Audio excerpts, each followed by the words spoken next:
If you've had a stroke, or you're helping somebody at home who's had a stroke, maybe you're a physiotherapist or physical therapist who works with people after stroke. I hope there's a little bit of something in this video for everyone. Having said that, on its own, this video is not meant to replace medical or advice from other physical therapists, occupational therapists. It's not meant to replace it, it's meant to be an add-on to. It's meant to be a prompt. Something that you can look at, watch when you're at home, working on your home program, just to give you some encouragement as much as anything to go along. Maybe there's some different ideas in here, but I'm not expecting it to be full of better ideas than your own professional that you're working with. It's an add-on. This week I was asked to produce some information about loss of sensation. And I thought about that quite a bit. So what I wanted to do is to split that idea into really two kinds of sensation. So there are sensations that we're aware of and sensations that we're not aware of. And actually, many of the most important elements of sensation that go with guiding our movement and balance, skills like that, those sensations are mostly beyond our day-to-day notice. We don't know they're happening. If you're able-bodied and watching this, how much do you know about your walking? Most of the time, not an awful lot. It's very automatic. And anybody can watch somebody walking down a high street these days, texting as they walk.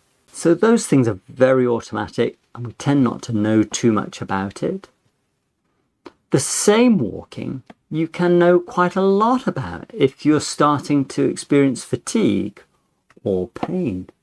The sensations that we do know things about are much more in the way of skin sensations. So is the object hot? Is it cold?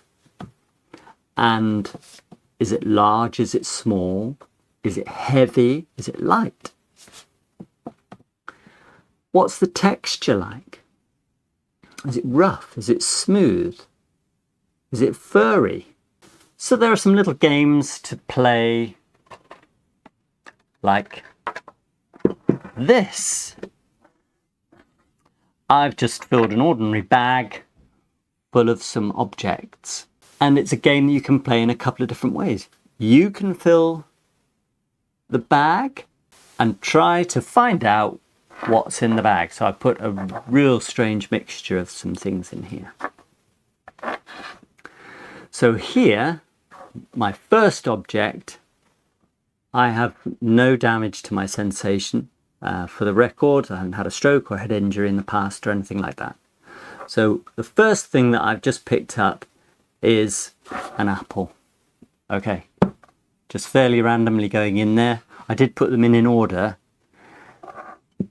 And then if I go in again, now I've got something, hang on a minute, it's a very similar shape.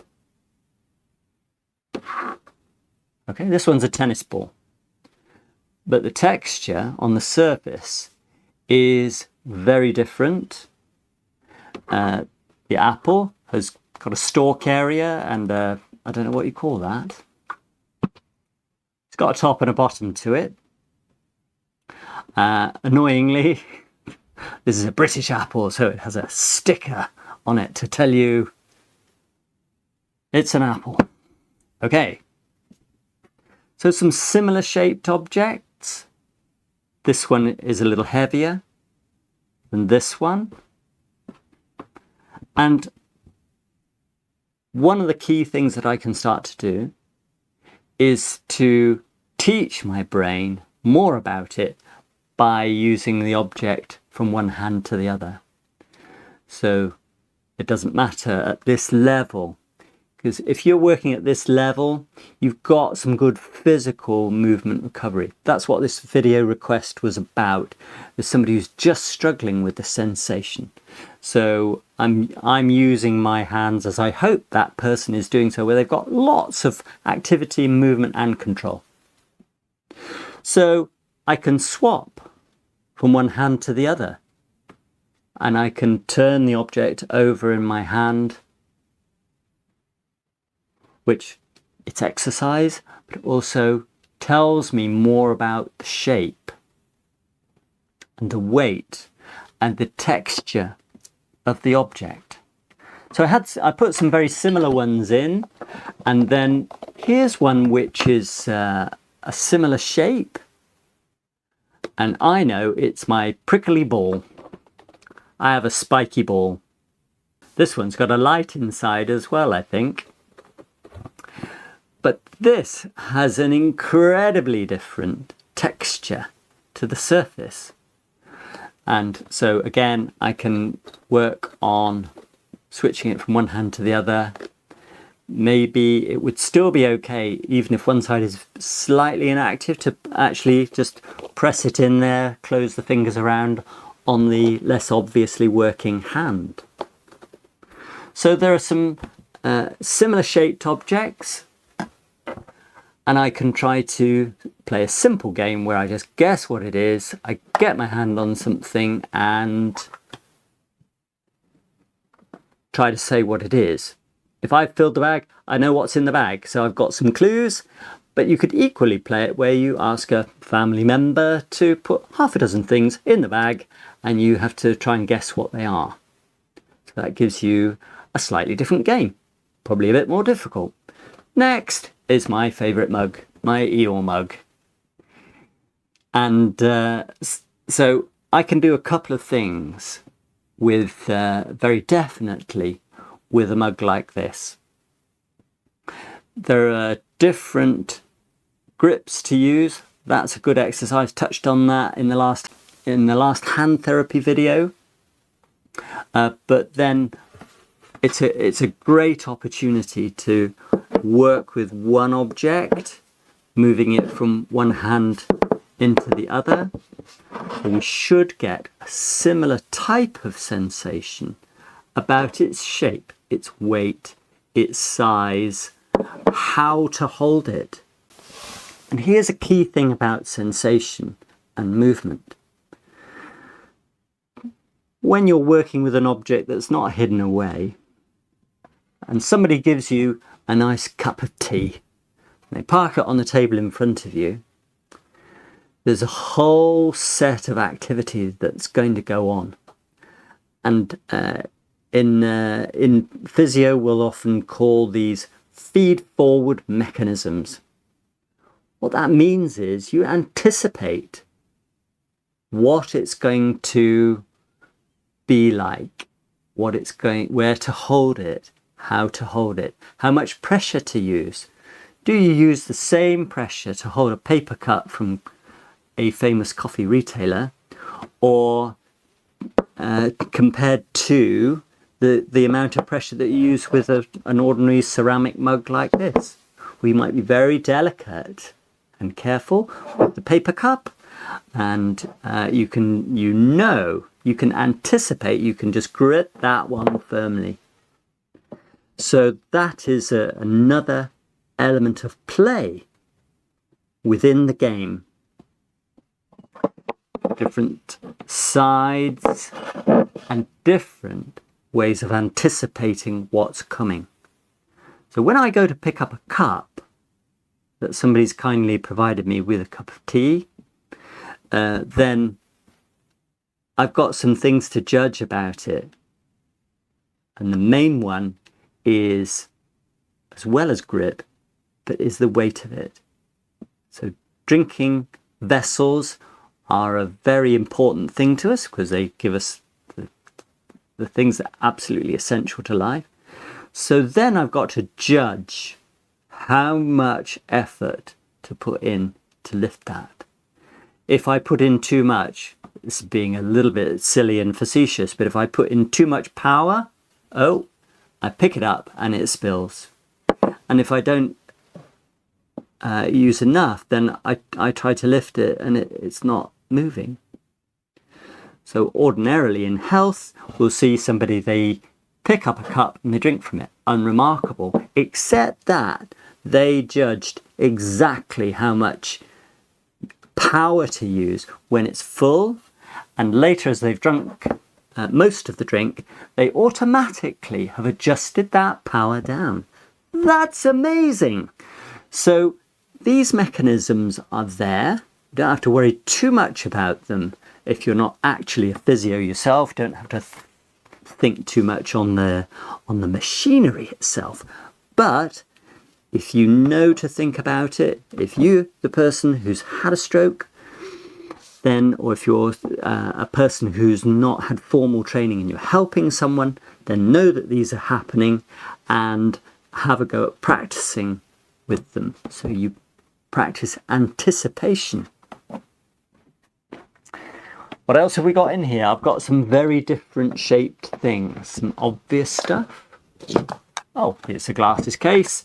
I could tell that immediately. It's got a very particular texture to it. This is a sort of shiny metal, very polished effect, and the glasses are in here as well. Here we are.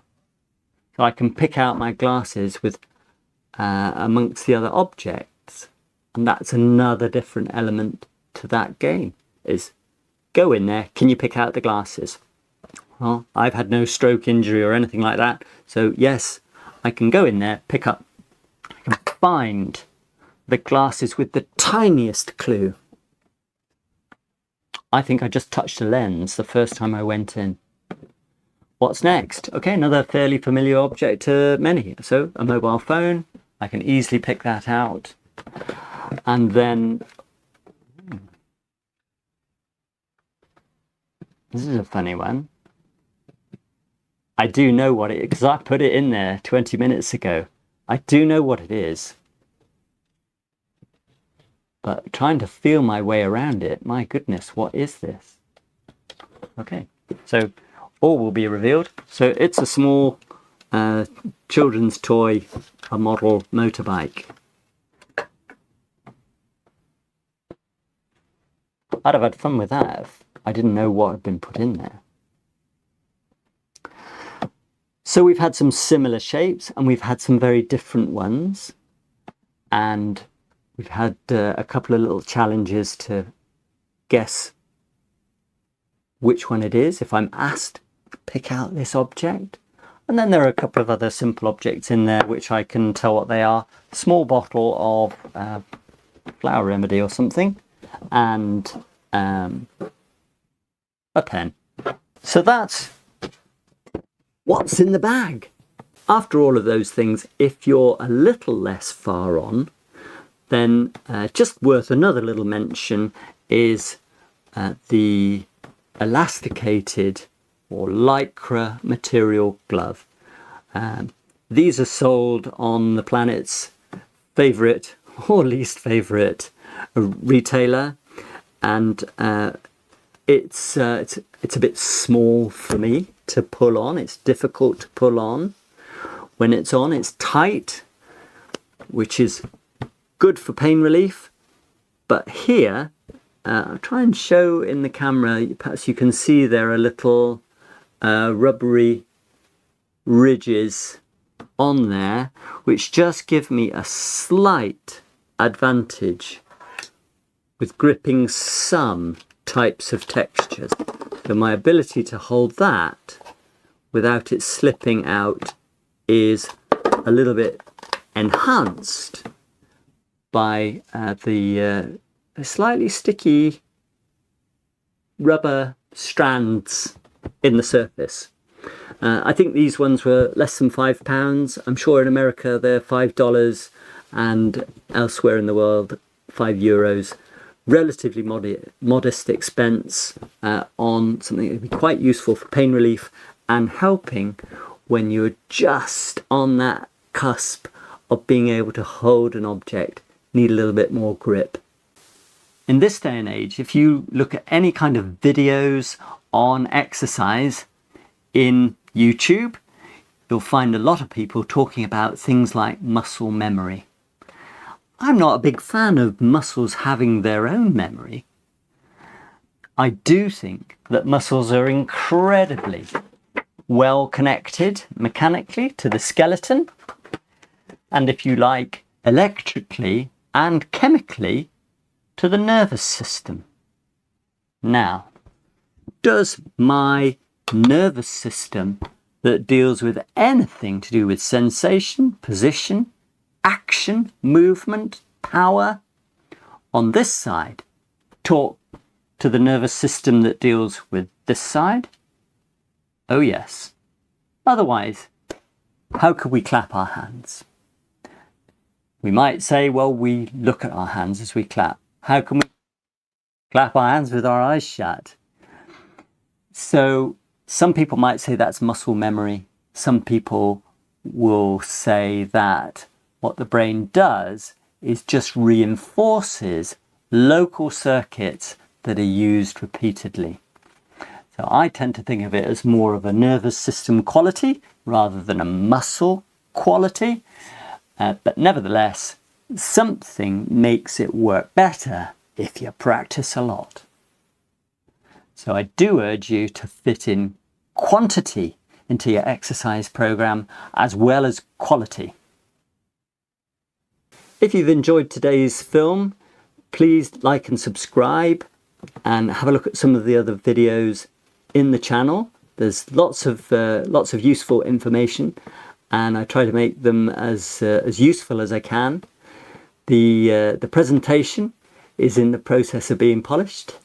I try to make them more engaging to watch, and if people have got helpful feedback on that, or on the content, or if you've got ideas for I'd like help with this, then do put some remarks and comments in the text below the video, and I hope to see you next time.